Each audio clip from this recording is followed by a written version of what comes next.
একদিন আল্লাহর এক অলি একটি কবরস্থানের পাশ দিয়ে হেঁটে যাচ্ছিলেন। তখন তিনি দেখতে পেলেন কবরের ভেতর থেকে দোয়া বের হচ্ছে এবং কবর থেকে কান্নার শব্দ ভেসে আসছে। আল্লাহর অলি এই দৃশ্য দেখে থমকে গেলেন। তিনি দাঁড়িয়ে দেখতে পেলেন দুইটা কবর থেকেই দোয়া বের হচ্ছে এবং ভয়ঙ্কর আহাজারি শব্দ ভেসে আসছে। এরপর আল্লাহর অলি ওই কবরস্থানের পাশের একটি গ্রামে গিয়ে উঠলেন এবং গ্রামের কিছু লোকজনকে ডেকে বললেন, আপনারা কি বলতে পারেন ওই কবরস্থানে দুইটি নতুন কবর পাশাপাশি দেখা যাচ্ছে, সেই কবরগুলো কাদের কবর?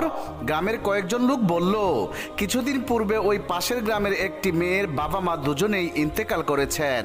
বাবা চলে যাওয়ার 3 দিন পর মেয়েটির মাও চলে যান, তাদের কবরই ওইগুলো। বুজুর্গ লোকটি তখন বলল, আপনারা আমাকে ওই মেয়েটার নাম ও বাড়ির ঠিকানা দিন, আমি মেয়েটার সাথে দেখা করতে চাই। লোকেরা তখন বলল, হুজুর আপনি একই বলছেন, আপনি কি জানেন কে সেই মেয়ে? সেই মেয়েটি হলো ওই গ্রামের একজন বিখ্যাত নষ্টা মেয়ে। সে দিনের বেলায় সারাদিন ঘুমায় আর রাত হলে পরপুরুষের সাথে বাজে কাজে লিপ্ত হয়। মেয়েটি দেখতে অনেক সুন্দরী, তাই অনেক দূর দূরান্ত থেকে পরপুরুষ এসে টাকার বিনিময়ে তার সাথে মিলিত হয়ে যায়। হুজুর আপনাকে তো দেখতে আল্লাহর একজন বুজুর্গ ব্যক্তির মতো মনে হচ্ছে, আপনি কেন ওই নষ্টা মেয়ের সাথে দেখা করতে চাচ্ছেন? আল্লাহর অলি তখন বলল, মেয়েটি যাই হোক না কেন আমাকে যে তার সাথে দেখা করতেই হবে। আপনারা বলুন আমি কিভাবে মেয়েটির বাড়ি পর্যন্ত যেতে পারি? তখন গ্রামের আরেক দল লোক বলল, হুজুর আমরা জানি না, সব কিছু জানার পরেও আপনার মতো একজন মানুষ কেন ওই মেয়ের সাথে দেখা করতে চাচ্ছেন? মেয়েটি এতই খারাপ চরিত্রের মানুষ যে আপনি যদি তার সাথে দেখা করেন তাহলে মানুষ আপনাকে নিয়ে বাজে কথা বলবে, আপনার চরিত্রে কলঙ্ক লুটাবে। আল্লাহর অলি তখন বললেন, আমাকে মানুষ যাই বলুক না কেন তবু আমাকে মেয়েটির সাথে সাক্ষাৎ করতেই হবে। আল্লাহর অলির বিশেষ অনুরোধে শেষ পর্যন্ত লোকেরা ওই মেয়েটির ঠিকানা বলল। লোকেরা বলল, ওই পাশের গ্রামে যাওয়ার পথে একটি বটগাছ আছে, সেই বটগাছটার বরাবর যে রাস্তাটা গেছে সেই রাস্তার মাথার বাড়িটাই হলো ওই নষ্টা মেয়ের বাড়ি। মেয়েটার নাম গোলাপি। এরপর আল্লাহর অলি ওই মেয়েটির বাড়ির দিকে রওনা করলেন। হাঁটতে হাঁটতে তিনি পথের মাঝে একটি বটগাছ দেখতে পেলেন এবং সেই বটগাছের নিচে একজন লোক বসা ছিল। আল্লাহর অলি ওই লোকটাকে জিজ্ঞাসা করলেন, ভাই গোলাপির বাড়ির কি এটাই রাস্তা? লোকটি তখন বলল, জি এটাই, কিন্তু হুজুর আপনি কেন তার বাড়িতে যাবেন? তার কাছে তো ভালো কোনো মানুষ যায় না, তাকে সবাই রাতের রানী বলে ডাকে। সে সারাদিন ঘুমায় আর যখনই অন্ধকার নেমে আসে তখনই পুরপুরুষের যাতায়াত শুরু হয় তার বাড়িতে। পরপুরুষেরা সারা রাত তার সাথে রাত কাটায়, সকালবেলা হলে আবার চলে যায়। দিনের বেলায় তো কোনো পুরুষ তার এখানে যায় না। হুজুর আপনি কেন এই সময় তার কাছে যাচ্ছেন? আর আপনাকে দেখে তো একজন পরেজগার মানুষ মনে হচ্ছে। আল্লাহর অলি তখন বললেন, আমি কোনো খারাপ উদ্দেশ্যে তার কাছে যাচ্ছি না, আমি তাকে ভালো পথে ফিরে আসার জন্য আহ্বান করতে চাই। আচ্ছা তুমি আমাকে বলো তো এই মেয়েটি কতদিন ধরে এই কাজে লিপ্ত হয়েছে?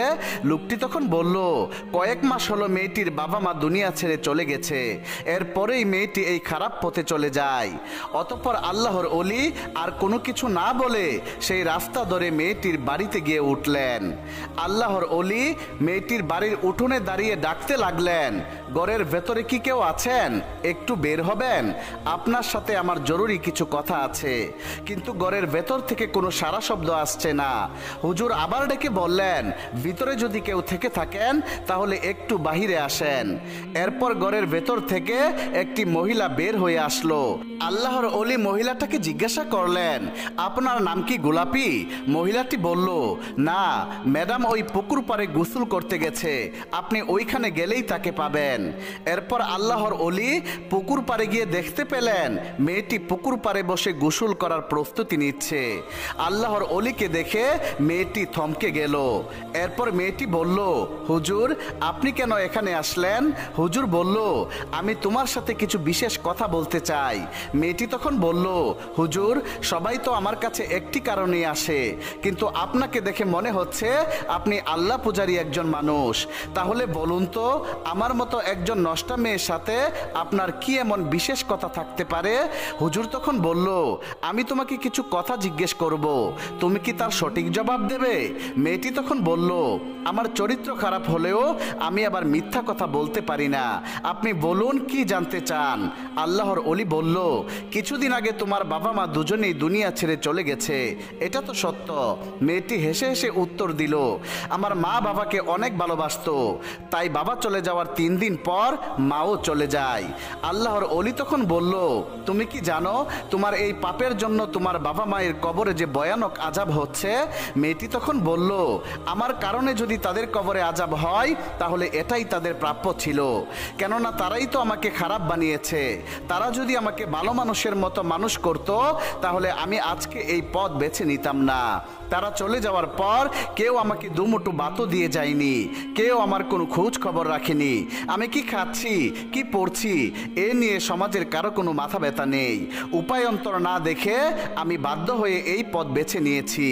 আল্লাহর ওলি বলল, মাগো, বাবা মা কখনোই চায় না তাদের সন্তান খারাপ পথে পরিচালিত হোক।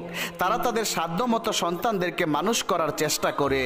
দুনিয়াতে অনেক ভালো কাজ আছে, তুমি সেইগুলোও বেছে নিতে পারতে, বিয়ে করে সংসারী হতে, সেটাই তো ছিল তোমার মঙ্গল।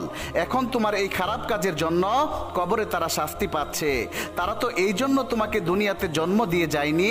যখন তুমি দুনিয়া থেকে বিদায় হয়ে যাবে তখন তোমার কবরেও একই আযাব হবে। মাগো, এখনো সময় আছে, তুমি ভালো পথে ফিরে আসো। এতে করে আল্লাহ রব্বুল আলামিন তোমার বাবা মায়ের কবরের আযাব মাফ করে দিতে পারেন। আল্লাহর ওলির এইসব কথা শুনে মেয়েটির মনে আল্লাহর ভয় সঞ্চার হলো। মেয়েটি বলল, হুজুর, আমি কিভাবে এই পথ থেকে বের হতে পারি?